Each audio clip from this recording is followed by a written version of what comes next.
warahmatullahi wabarakatuh.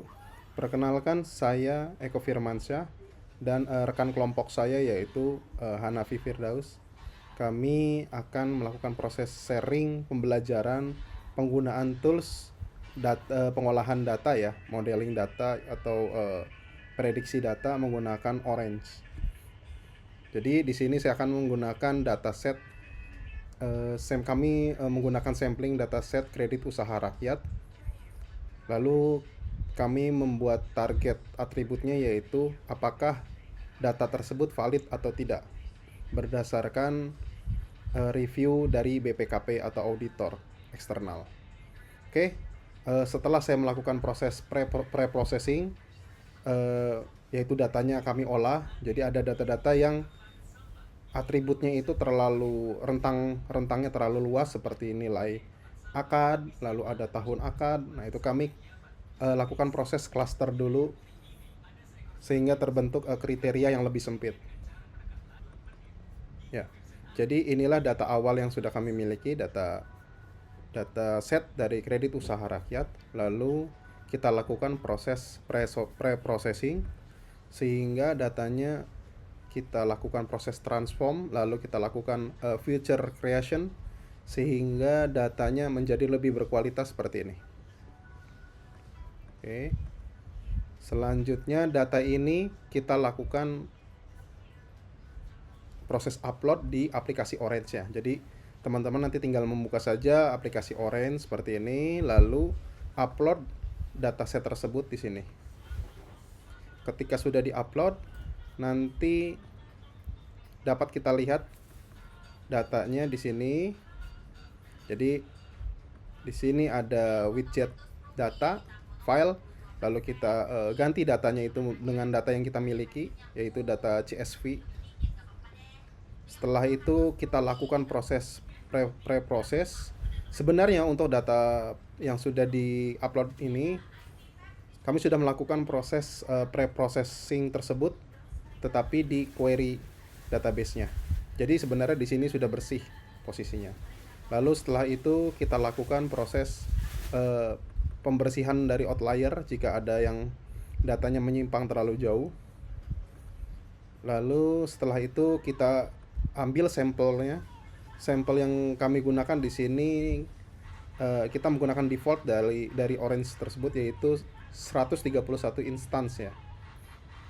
Selanjutnya kita pilih atribut manakah yang akan kita jadikan sebagai target atau kelas untuk melakukan proses prediksi. Karena tadi di awal saya sudah menjelaskan bahwa data yang kami miliki ini nanti akan kita training untuk menghasilkan apakah data tersebut valid atau tidak valid. Valid ini berarti tidak fraud ya. Jadi karena data SIKP itu kita hanya mengecek datanya saja, tapi kita tidak mengecek orangnya ya. Yang mengecek orangnya itu kan dari penyalur KUR. Nah, oleh karena itu data tersebut dilakukan proses audit oleh auditor eksternal seperti BPK atau BPKP. Nah, setelah dilakukan proses audit, nanti akan menghasilkan apakah data tersebut fraud atau tidak fraud. Nah, dari laporan BPKP tersebutlah akhirnya kami jadikan sebagai dasar untuk melakukan proses training data prediksi yang fraud ataupun yang tidak fraud. Oke. Setelah kita lakukan proses target terhadap atribut tersebut, di sini saya menggunakan atribut valid ya, yang berisi valid atau tidak valid. Kalau kita sudah menetapkan atribut kelasnya atau targetnya melalui widget select column, selanjutnya kita pasang metode yang kita gunakan di sini. Kami menggunakan metode naive Bayes dan tree decision.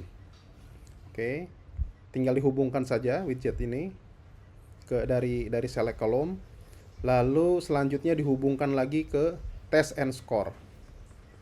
Nah, nanti di sini bisa kita lihat ya presisinya, akurasinya maupun recall-nya atas data training tersebut. Dan bisa kita lihat juga di confusion matrix di sini. Oke. Setelah itu, setelah kita melakukan proses data training, selanjutnya di sini saya juga memiliki sejumlah data untuk kita lakukan testing. Jadi data tersebut kita hapus targetnya atau kolom yang berisi valid tersebut yang sebenarnya sudah ada tapi kita hapus. Yang sebelumnya belum kita lakukan training, kita upload di sini. Nah, di sini kita lihat ya filenya, data mining testing. Oke, di sini secara otomatis maka Orange akan melakukan proses prediksi. Nah, di sini kita lihat naive Bayes melakukan proses prediksi, lalu Tree Decision juga melakukan proses prediksi. Nah, dari data ini, di sini saya lakukan proses perbandingan secara manual ya. Apakah perhitungan dari naive Bayes ataupun Tree Decision ini akurat? Nah, dengan cara di sini saya pindahkan ke dalam Excel, lalu kita bandingkan head to head antara data yang sesungguhnya atau data yang belum kami hapus atribut targetnya dengan data hasil prediksi dari Orange ini dengan metode naive Bayes maupun dengan Tree Decision. Di sini kita lihat, jadi untuk nilai yang sebenarnya di sini sudah ada isinya ya, valid atau tidak valid. Lalu di sini data hasil prediksinya 10 baris di sini kita lihat. Valid, valid, tidak valid, valid, tidak valid semua ke bawah. Lalu untuk yang decision tree, valid, valid, tidak valid, valid, tidak valid, tidak valid, tidak valid, valid, tidak valid, tidak valid. Oke. Di sini kita hitung untuk mengukur akurasi, presisi dan recall-nya, kita harus mengukur berapa true positif, berapa true negatif, berapa false positif dan berapa false negatif. Oke. Di sini kita bisa lihat ya. Jadi untuk yang true positif itu artinya adalah nilai yang sebenarnya yang valid dengan apakah sama dengan nilai prediksi pada naive Bayes. Di sini kita lihat ada berapa nih yang sama-sama valid. 1, 2, 3. Nah, di sini nggak ada lagi. Oke.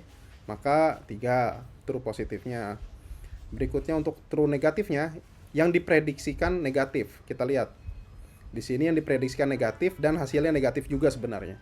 1, 2, 3, 4, 5. Maka kita isi 5. Lalu untuk false positif kita cari. Manakah yang valid dan hasilnya salah gitu. Nah, di sini kita lihat semua yang valid memang betul valid gitu ya. Berarti 0. Lalu untuk yang false negatifnya kita cari yang diprediksikan negatif tapi sebenarnya dia adalah positif atau valid. Kita lihat di sini ada 1 dan 2. Oke. Begitu juga dengan decision tree seperti ini. Setelah itu kita lakukan proses perhitungan ya. Perhitungan akurasi, presisi dan recall-nya. Jadi kalau kita lihat untuk perhitungan akurasinya, nah kita lakukan rumus menggunakan confusion matrix. Maka di sini bisa kita lihat hasilnya ya. Kita dari angka yang tadi kita dapatkan kita masukkan ke dalam rumus. Nah, ini kita hitung manual sehingga menghasilkan kesimpulannya yaitu di sini naive Bayes. Kita bisa lihat ya di sini ya. Nah, naive Bayes posisinya itu lebih akurat dan lebih presisi dibandingkan decision tree. Namun, recall untuk kedua metodenya sama, menunjukkan bahwa keduanya memiliki tingkat kesalahan yang sama dalam memprediksi data yang valid atau yang positif. Oke. Ya, mungkin itu saja yang bisa kami sampaikan. Kurang lebihnya mohon maaf. Terima kasih. Assalamualaikum warahmatullahi wabarakatuh.